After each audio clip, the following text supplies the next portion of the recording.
Students, आज हम करने जा रहे हैं +1 का एक और law which is known as a law of multiple proportion given by the John Dalton. उस लॉ ने क्या डेफिनेशन दी है, क्या स्टेटमेंट है उसको हम बाद में करेंगे। सबसे पहले एग्जाम्पल को अपने माइंड में सेट कर लिया करें, बिकॉज अगर आपको एग्जाम्पल समझ आ गई तो लॉ की डेफिनेशन लिखनी, स्टेटमेंट लिखनी आपको इजी हो जाएगी। तो हमारे पास लॉ ऑफ मल्टीपल प्रपोर्शन में उन्होंने क्या मेंशन किया है कि take two element, let suppose मैंने एक कार्बन ले लिया, एक ऑक्सीजन ले लिया, ये दो एलिमेंट मिलकर दो या दो से ज्यादा कंपाउंड बना सकते हैं। लेट मैंने लिया एक कार्बन मोनोऑक्साइड और दूसरा कार्बन डाइऑक्साइड, दो एलिमेंट कंबाइन होकर दो या दो से ज्यादा कंपाउंड बना रहे हूं।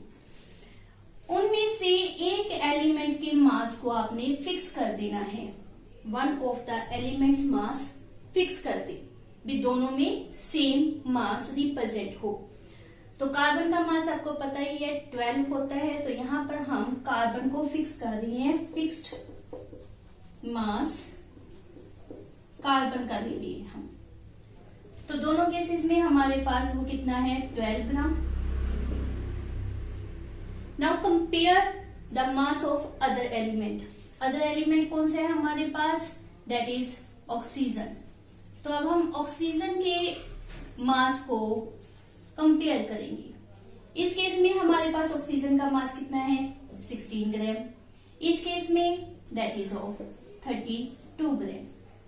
Now this law says that one of the mass fix कर ले, जो दूसरा है हमारे पास एलिमेंट उसके मास का रेशो ले, 16 रेशो 32, तो हमारे पास रेशो कितना आ गया 1 रेशो 2, या इसको 32 ratio 16 that is 2 ratio 1।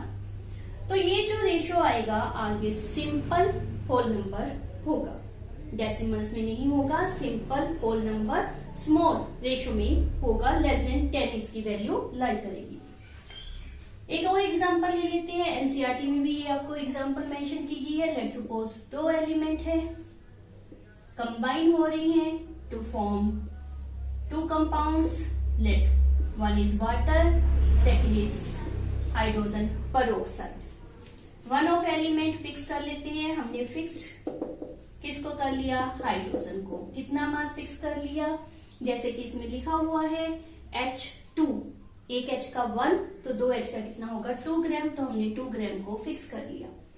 What about other element oxygen, इस केस में भी हमारे पास क्या आ जाएगा, वाटर में 16 और इस केस में 32, तो इस बार भी हमारे पास जो रेशो आया दैट इज 1 रेशो 2। तो यही हमारे पास उन्होंने स्टेटमेंट दी है, when two element combine to form two or more compounds, one of the element mass which combine with the fixed mass of other bear a simple ratio to one another।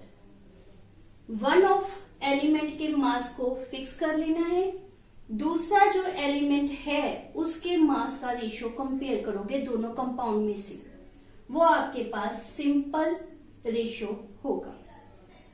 एक और example कर लेते हैं, जैसे यहां पर हमने अभी तक दो कंपाउंड ही लिए हैं, उन्होंने रेफर किया हुआ है 2 और more compound. Let's suppose nitrogen oxygen, बहुत कॉमन सी एग्जांपल है, इसके ऊपर न्यूमेरिकल भी है आपका।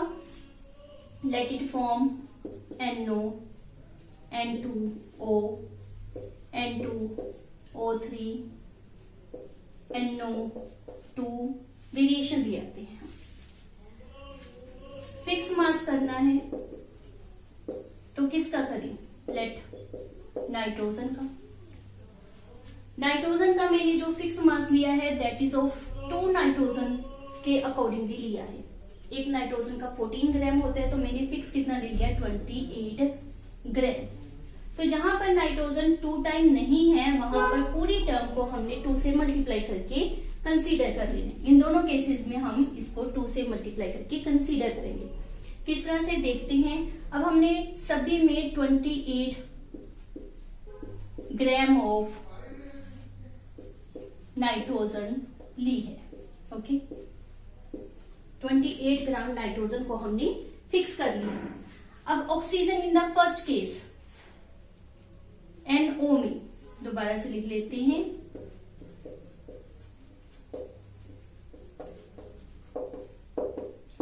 अब सिर्फ हम ऑक्सीजन का रेशियो फाइंड आउट करना चाहते हैं विच शुड बी सिंपल। तो फर्स्ट केस में हमें N 1 टाइम है विच इज मास इज 14, लेकिन मैंने 28 फिक्स किया है, तो ये पूरी टर्म आपने 2 से मल्टीप्लाई कर देनी है। तो यहां पर ऑक्सीजन मेरे पास 2 टाइम हुआ तो कितना आ गया 32 ग्राम। इन दिस केस ऑलरेडी ये 28 है तो ऑक्सीजन कितना रह गया 16 ग्राम। यहां पर 28 ऑलरेडी है तो ऑक्सीजन मेरे पास कितना आ जाएगा 48 ग्राम।